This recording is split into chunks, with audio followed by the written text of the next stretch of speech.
হাসান বসরি রহমতুল্লাহ আলাইহি, উনি একজনের কাছে একটা মরিদ বা শাগরেদ দিয়ে একটা মিষ্টি পাঠিয়েছে। লোকটা বলছে, কিসের মিষ্টি? আপনি ওনার নামে কালকে বদনাম করছিলেন, গেবত করছিলেন।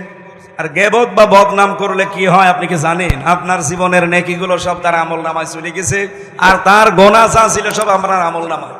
আপনি এত বড় উপকার করলেন, আপনার মিষ্টি না খাওয়িয়ে পারা যায়? আমার তো মনে হচ্ছে এই 12 সাল থেকে শুরু করে এই 25 সাল 3 বছর নাই জেলে ছিলাম, বাকি সময়গুলোতে যারা পেছনে লেগে আছেন, আপনাদের বাড়ি বাড়ি আমার মিষ্টি পাঠানো দরকার। আমি তো ভুলের জন্য ক্ষমা চেয়ে মাপ চেয়ে যেভাবেই হোক আমি মাপ আল্লাহর কাছে পাবো বলে আশা করি। কিন্তু আপনি কি করছেন বলেন? আপনি কি করছেন?